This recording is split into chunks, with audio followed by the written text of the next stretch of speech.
What's up? How's it going, everybody? This is a brand new video, something newer than what I usually been posting on this channel, but this is something new I'm starting off. It's a little podcast I'm doing called The Radio. And in the radio, when I catch you inside my domain, I make a minute feel like I make an hour feel like a minute, you know what I'm saying? So I thought give you guys my feedback and what I thought about on Smile 2, because I just saw it right now. I'm literally still at the theaters. I thought there was an AMC symbol or something. But I just saw Smile 2. It was amazing.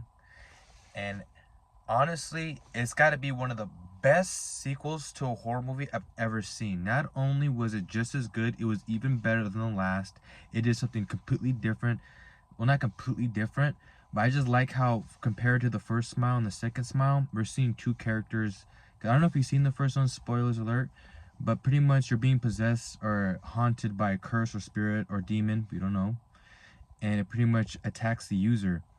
The last time we saw a mom, or like a aunt. I'm sorry, not a mom, but an aunt last time. And this time we're seeing a pop singer get possessed.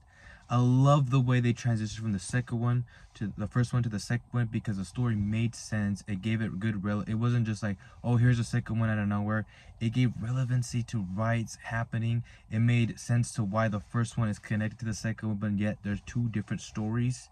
So they're connected by this curse, but two different characters, so two different stories, two different point of views. We see someone with, like, we see somebody in the spotlight with way more to lose. We see more of like their backstory and why they feel like they have to, everything's so important right now in this point in time, and how having this curse is like the worst thing to happen right now, you know what I mean? Especially going through what she's going through. I don't want to get too much into it, but I think her name was Naomi Scott, the main character. Damn, perfect perfect her acting was on point.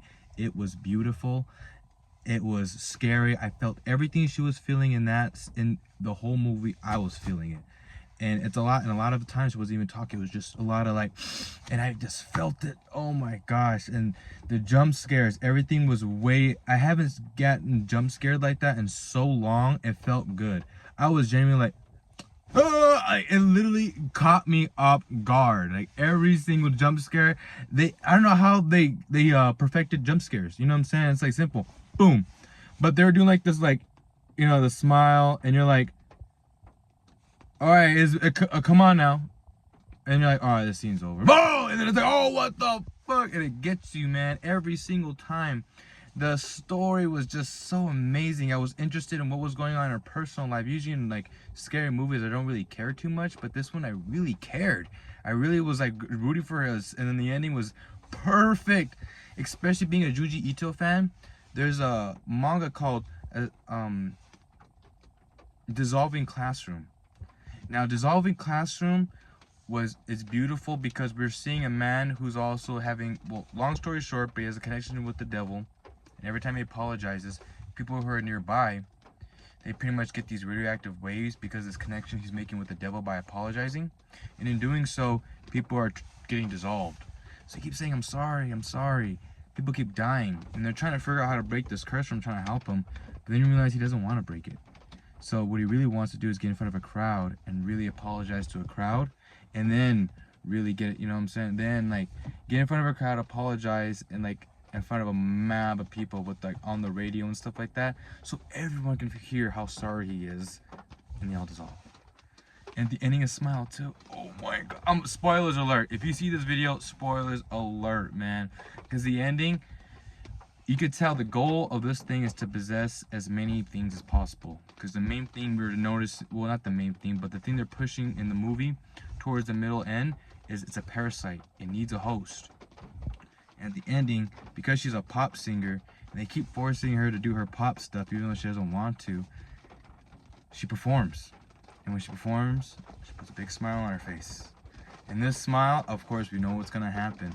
And she's in front of concert in front of millions of people. So now I can't imagine what's gonna happen. If there has to be a third one, I can't imagine what's gonna happen. Now, that's just my little summary that I got from right here after the movie. I might do another video, like a whole review on Smile, like 1 and 2. So stay tuned. But this is the first of many to come of the radio. Now, on the radio would be this podcast where I'll tell you guys more about just, my perspective of things. And if you care to watch or care to listen, great. And if you don't want to, it's cool. But man, sometimes when I get you in my domain, you ain't gonna get away. You know what I'm saying? But until next time.